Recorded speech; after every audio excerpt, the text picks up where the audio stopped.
What is PHP? Well, to begin with, PHP is the most popular web development language in the world. As of December 2004, there were over 18 million unique domains and 1.3 million IP addresses on web servers that have PHP installed. That is a lot of websites using PHP. PHP is used by sites all over the world. It is used by individuals for personal websites, by large corporations such as Bank of America Business Capital, and by educational facilities such as Brock University in Ontario, Canada. PHP is easy enough to learn for the part-timer web developer to play around with, but powerful enough for the Fortune 500 companies to trust their mission-critical applications to. PHP stands for PHP Hypertext Preprocessor. But what is a hypertext preprocessor?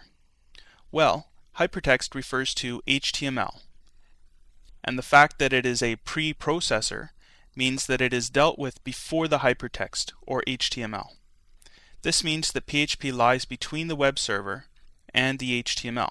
I will explain this in a moment. PHP is an interpreted programming language.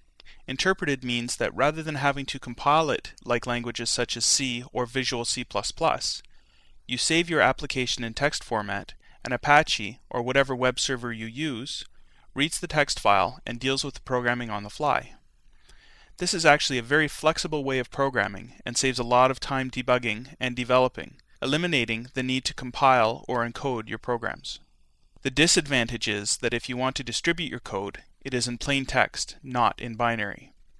This means that if you are selling your code, the customer can easily steal the code and claim it as their own.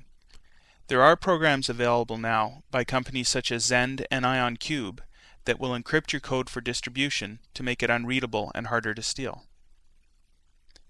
It is important to understand exactly what I mean by PHP being an interpreted language, and to do so, you also need to understand the fundamentals of how a web page is served. The first step is that a user requests a web page from your web server.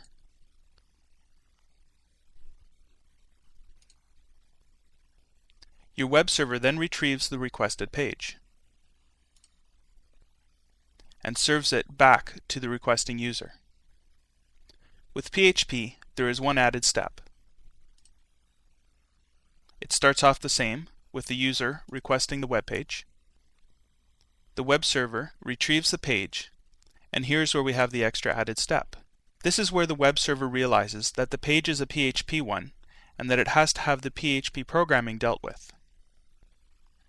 So it runs the web page through the PHP interpreter, which executes the PHP code in the page, then returns the results of that execution to the web server. The web server then proceeds to serve the results of the interpreted PHP code to the user. So you can see the web page is not simply passed to the end user, but the PHP code is executed, and the results are what's passed to the end user. This is what we mean when we talk about PHP being an interpreted language. Just like when you are listening to the news on the television, if the language being spoken is a foreign one, there is a voiceover interpreting that speaker's words into your language. That is what PHP does. It changes your code, or language, into code, or language, that a web browser can understand. So fundamentally, PHP is as easy to learn as a foreign language. You need to learn the syntax, or how to speak it, and have to learn the functions and operations, or the nouns and the verbs of it.